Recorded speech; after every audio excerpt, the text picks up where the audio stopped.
All right, well, welcome back. And we are now going to look at learning experience number 10, how we make ethical decisions in a changing and fallen world.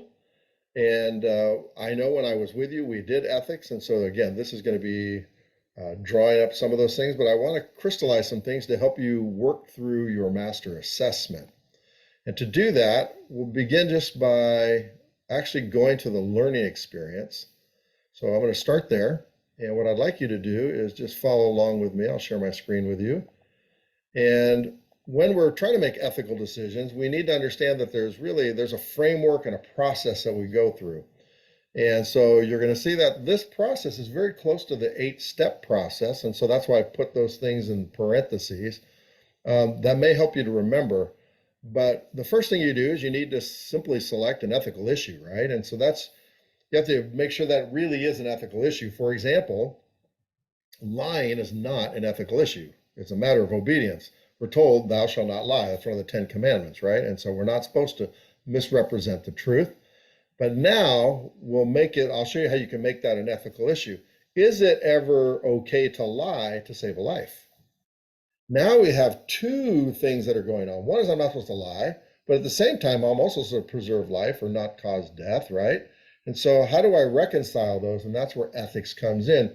You have to take two apparent areas where you're going to find it difficult to bring together, and you're going to have to make a decision, and that's called ethics. So that's how we're defining ethics, is making a right decision on what's the right behavior in a situation where there seem to be two contradictory things going on. So we'd select an issue. So for example, when I was with you, I think we selected the issue of euthanasia. Then you need to gather the facts. And so you're going to go through and you're going to try to gather the facts of, what is euthanasia and what's active euthanasia, what's passive euthanasia. Are there laws in our state? And in our state, actually, there are laws that allow for euthanasia. So we need to understand what those laws are. Okay. And we want to be able to present a clearer of a picture of the facts that surround this issue of euthanasia that we can. Those are non-biblical facts at this point. Okay. Then we want to say, okay, well, what actually are the issues involved in euthanasia? Well, you have issues of suffering and human autonomy. Can I relieve suffering? I use medicines. Why not just use a medicine that actually ends my life? Or autonomy, that it's my life. Why shouldn't I be able to make that decision? But if you're in a more collective society, what happens if your family says, yeah, it's okay that you can take your life? Then is it okay for you to take your life? Or what happens if the government permits you to take your life? Do you take your life? And so you're trying to determine what are the ethical issues there. But God says, thou shalt not kill. Maybe you can apply that to others, but you can also apply that to yourself.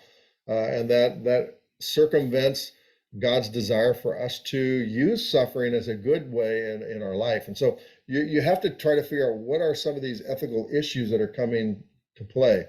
Then you want to say, okay, what does the Bible actually say about this issue?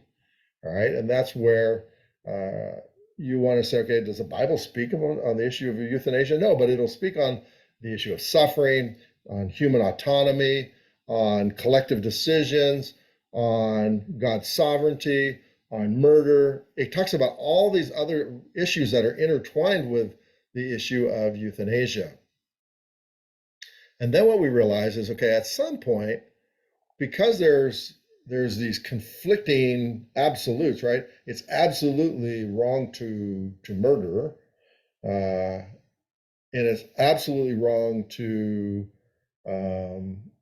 in this case, it would be to not do what God wants you to do in the area of seeing that suffering has value, and that God's ultimate goal is not that you don't suffer, but his ultimate goal is that you learn to trust him. And so you've got this thing that you're not supposed to murder, but that's suffering. But we also have issues of medicine and that, passive euthanasia and active euthanasia. And I have to be able to discern that. What happens if I simply stop them using a machine that's keeping somebody alive? Is that killing the person? Or what happens if I withhold water or food? I mean, those are two very different things. And so you need to be able to explore that. But graded absolutism says there's no one right, perfect answer. And so you have to say, well, this one does more harm than this one, or this one this is the greater good in this sense. And so then you would start just saying, what are the different options that you have available? And that's what you do in the step 6, is now that you've looked at graded absolute, you've applied that, then you're going to want to list the options. So you might say, well, the option is yes, of course you can do euthanasia. Or the other option on the other far end is no, you could never do euthanasia. And so then you have to figure out, well, what are the things in between, and are any of those legitimate biblically? Right? Because that's the 7th one, is you have to actually compare that with the biblical framework, and you have to be able to say that based on what I understand, that I don't want to be a financial burden on my family, I don't want to be a physical burden on my family, and therefore I'm going to choose to do euthanasia. Well, you got to say, well, that's one of the options, but is that the best option? Or do I understand that suffering has a place, and that God is sovereign, and that he's good, and therefore he's allowed this to take place in my life, and therefore I need to embrace it? And so you need to choose that. And then once you've done that, what you're going to do is you're going to try to consider the consequences. You're right. If I make this decision, what are the consequences? Well, my family won't have a father. My family won't have a person who is providing an income. My family won't have somebody who's going to guide them spiritually. But also my family won't have a huge financial debt that they have to try to climb out from underneath. And so you just do all of those, right? And then you say, okay, now based on all of that, I need to now really make a decision. And that's the last step, that you make a decision which is consistent with your Christian ethic, okay? That's going to honor God, and that's going to best reflect his word. And so that's the process that you're going to go through. That's in the learning experience. But I do want to share now with you the actual, what we'd call it, the actual learning experience, and make sure you're clear on when you are going to do your master assessment, what it is that you would actually do. So let me share my screen again here. And what we're going to do with this learning experience is look at how do we make ethical decisions. I just showed you the process. I showed you what qualifies as an actual ethical issue. So first, we see here you have to select, right? We just went through that whole process. And it must meet the criteria, that it actually has to be not just an issue of obedience, but where you've got conflicting, apparent, two biblical truths that you need to reconcile. And then you need to learn how to use the ethical framework. You need to learn how to use those steps that I just showed you. And then lastly, you need to be able to apply that framework that I just showed you to different ethical issues. And you did that while I was with you. So we're not asking that you redo that, but we need you to understand the process, and you need to be able, for this master assessment, to actually be able to articulate that process. So when you do your master assessment, think of it in these 3 areas. One is I need to know how to say that I selected this and it really is an ethical issue because it meets the criteria. It's not just an issue of obedience. Second is you need to learn, you need to be able to demonstrate that you know how to use the ethical framework.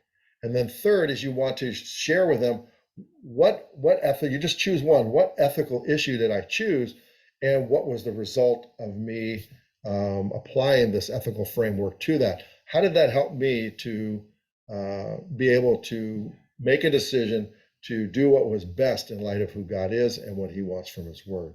So I hope this helps.